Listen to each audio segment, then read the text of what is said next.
Brad, part of your journey took you through Houston. Were That's right. you shocked that you couldn't meet up with Gary Pettis?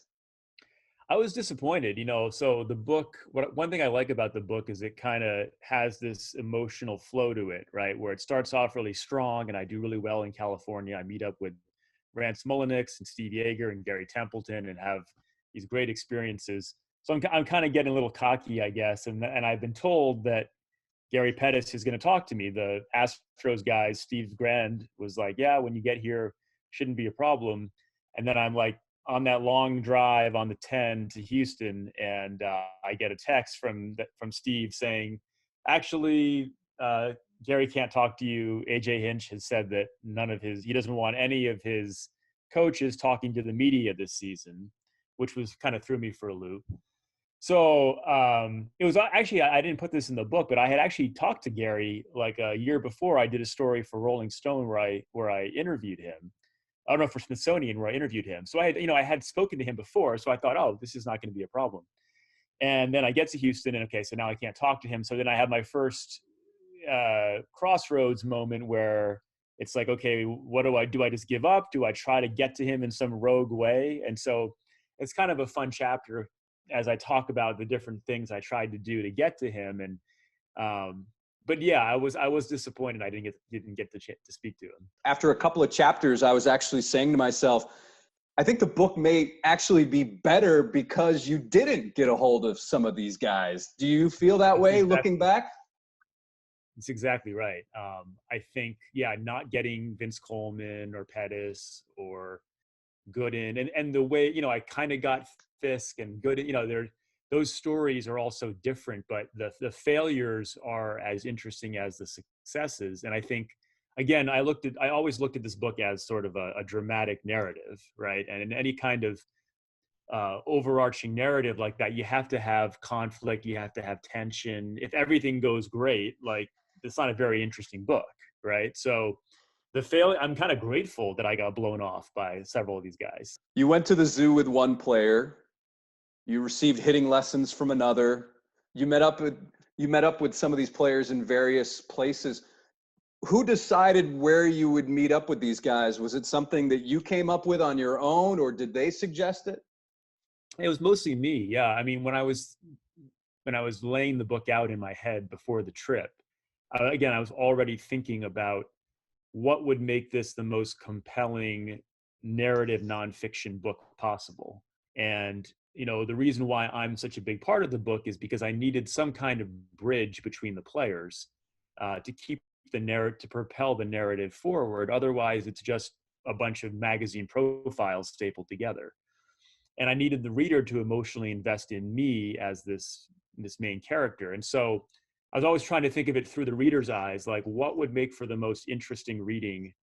And that would be not only hearing the players' stories, but also the environment in which I'm speaking to them. So I wanted to create a diversity of environments, like the gym, the zoo, an art museum, some guy's living room, a baseball field, because when you vary that as a writer and a journalist, you can then describe all the details of those places and create a scene where you're putting the reader right in my shoes.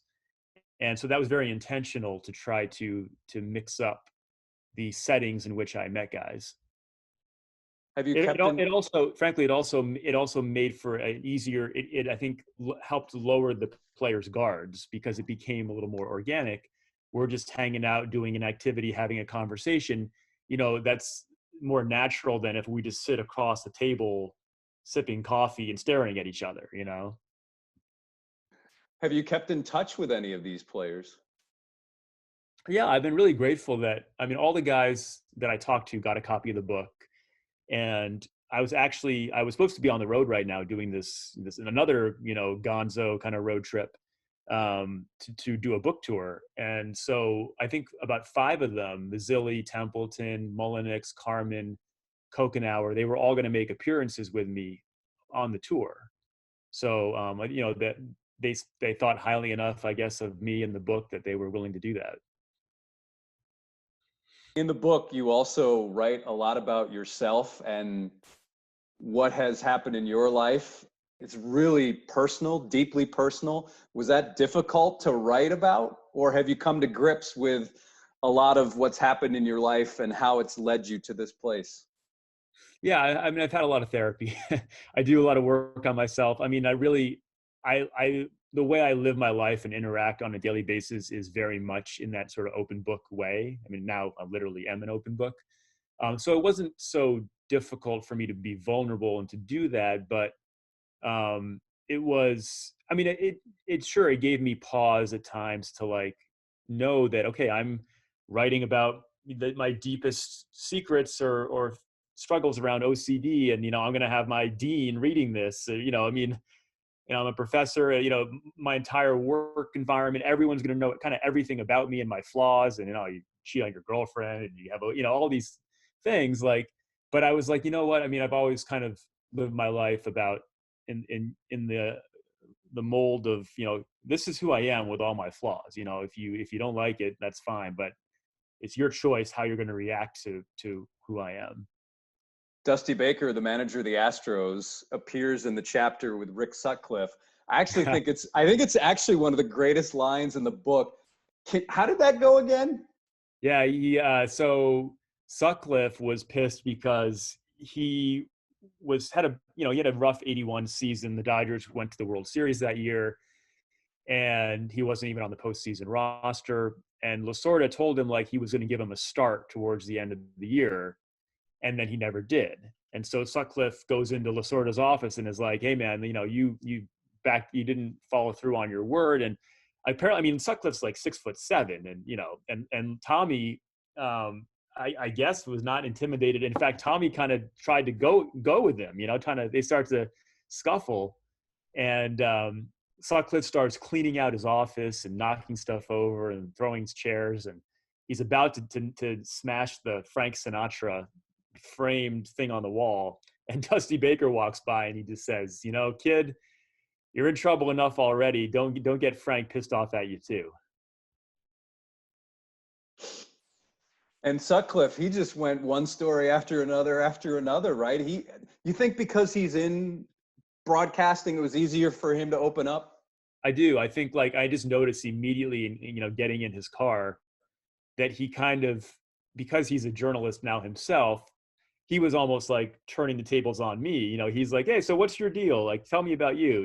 And so that was different. But I think he's used to asking the questions. But he's also, I mean, a lot of media, themselves can be very guarded, and I was really surprised how unfiltered he was. He was just like, "Hey," in the best possible way. I mean, he was just so honest and answered my questions, volunteered information he didn't have to, and that whole story about his father was just, I mean, the stories of fathers in the book was something I didn't anticipate, but ends up being such a major theme of how many of these guys had kind of crappy dads, and how that affected them, but then how most of them broke that cycle.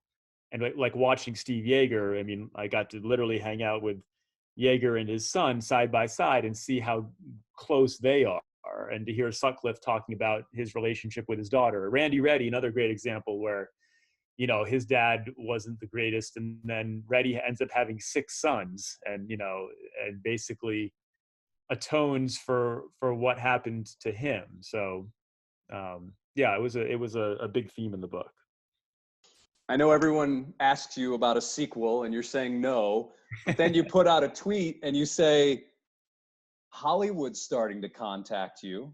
Is this Right. just so crazy? Because the way I understand it, there were so many people who wanted no part of this book when you were pitching it. Is that correct?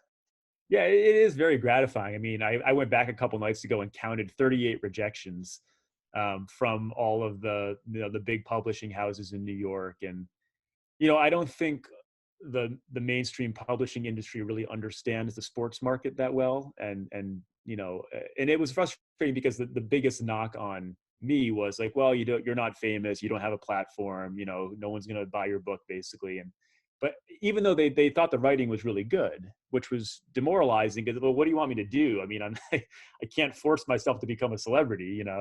So, but to see, I mean, really what's happening now and the book doing well is all grassroots. It's just people on Twitter who have been so supportive and spreading the word and helping me out, you know, because I don't have really a marketing budget. So it's been really gratifying to see, you know, how it's been received.